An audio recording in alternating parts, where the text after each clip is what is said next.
Avec comme vous, mes bons amis, même si c'est pas aux mêmes dates, j'aspire à prendre quelques vacances que j'espère mériter, vous voyez. Alors, si je vous fais bien volontiers l'aveu que si je pouvais choisir ma destination en bon ariégeois, je resterais en Ariège.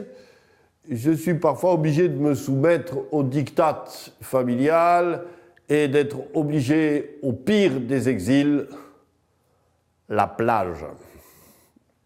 Alors là, franchement, moi, ces lieux désolés où il pousse que du sable et des paillotes, je m'emmerde, voilà. Alors gère sans but, voilà. Sinon, arriver au plus tôt fin des vacances, voilà. J'aime pas ça. J'aime pas ça. Le sable qui glisse partout, le soleil qui cogne, là, les odeurs de crème solaire, moi, ça me flanque la nausée. Voilà, c'est tout, c'est comme ça. Voilà. Alors à la plage, je me balade, je déambule, je trompe mon ennui en faisant les 100 pas, quitte à passer d'ailleurs pour un pervers qui cherche un mauvais coup.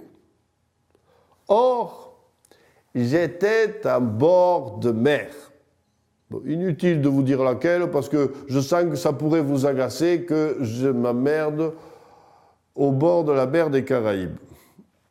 Mais quand un panneau m'a attiré l'œil, quand tu t'ennuies, tu peux être amené à lire n'importe quoi, ça fait passer le temps.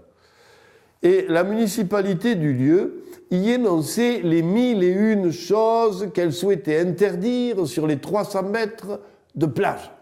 Oui, parce que c'est ça la plage. Les 3/4 des choses naturelles y sont interdites. Bon. Alors, on y apprenait que les chiens n'y étaient pas les bienvenus, que la musique y était prohibée, que la pratique du quad n'y était pas souhaitée, voilà. Et surtout, alors là, la formule m'a attiré l'œil, que le nudisme y était interdit sous toutes ses formes. Et alors là, moi, vous voyez, je suis resté pantois, quoi. Et c'est-à-dire que moi, je connais qu'un moyen d'être nu, c'est d'être à poil. Pardi. Alors, sous toutes ces formes, ça m'ouvrait des perspectives nouvelles, quoi, des espaces spatio-temporels dans la 4e dimension, moi. Et j'en étais là quand j'ai vu apparaître le garde champêtre, vous voyez, un policier municipal, on appelle ça maintenant à la moustache frémissante. Bon, enfin, bref. Et cet homme, comme le disait hautement son uniforme et sa démarche, n'était vraiment pas là pour la baignade, mais bien pour faire appliquer le code de plage que proclamait le panneau.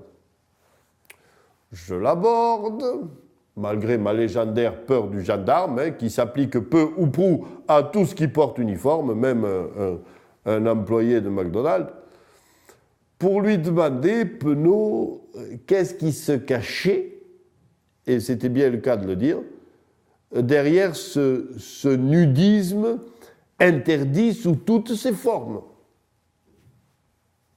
Alors il a hésité longuement, il s'est dévoré la moustache, il a relu avec moi, il a cherché à savoir si je ne me foutais pas de sa gueule, il a vu qu'aucun doute n'était permis à ce propos, il a réfléchi en se pinçant le haut du nez, voilà, et puis il a laissé tomber, magistral.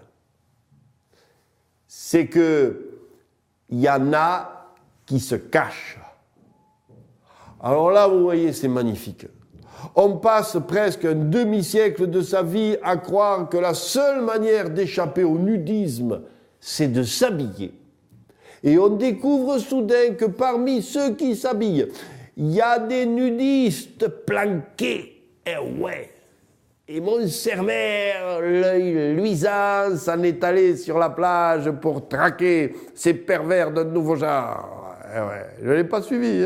Mais j'imagine qu'il s'en est allé demander aux baigneuses en maillot d'enlever ce dernier, vu qu'il était inutile d'essayer de lui faire prendre des vessies pour des lanternes et qu'il savait pertinemment que c'était qu'un camouflage de nudiste. Ouais. Oui, bon, ben maintenant, je suis à peu près certain qu'on va droit au scandale, voilà, vu que la plupart d'entre vous se sont rendus compte que je faisais mes chroniques nu sous mes vêtements.